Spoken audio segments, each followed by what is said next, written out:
Greetings and felicitations again, my fellow perceptive purple people.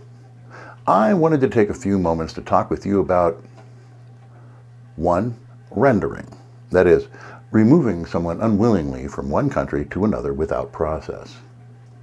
2. Slavery. That is, forcing someone to perform labor without reasonable compensation. And 3. Due process.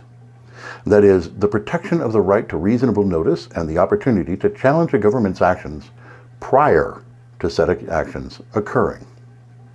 Now, up until about 80 years ago, our country was embroiled in the very distasteful practice of rendering people illegally seized by local potentates in other lands and delivering them to various countries, including our own, for the purposes of uncompensated labor, aka slavery.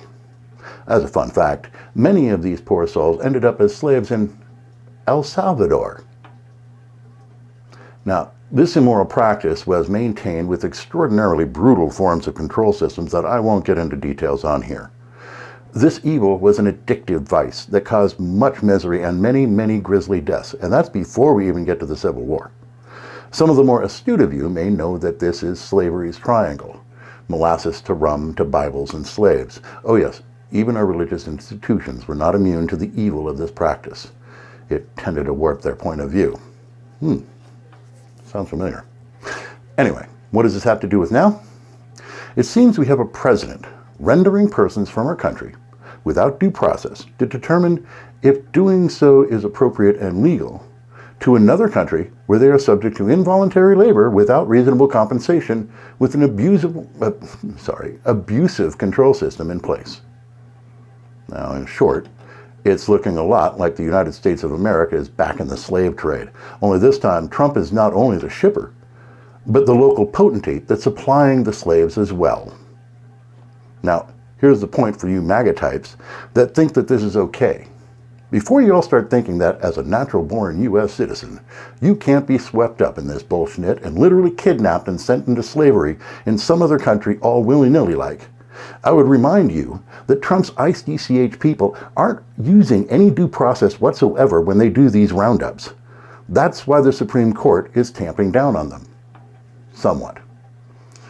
So when the DHS ICE agents arrest you in error, you would never get the chance to be able to correct their mistake before you are in an El Salvadorian slave camp enjoying their tender hospitalities.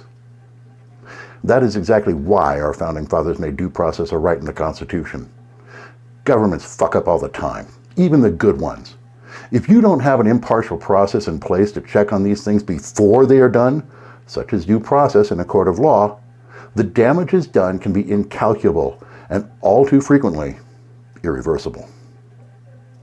This due process stickler isn't just about protecting immigrants, legal or not.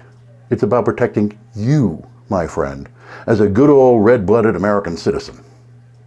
So don't be so quick to give up a right that our forefathers fought and died for since the Magna Carta for some president, any president, or it will bite you in the ass hard, my friends.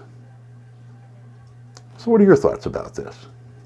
Do you find our position reasonable, or do you have more logical and or rational ideas on the subject? Do be prepared for vigorous yet polite debate, but let's hear it. As always, I'll see you in the comment section below. Till our next chat, remember to keep your balance and stay purple, people. We'll see you again real soon, and let's get America together.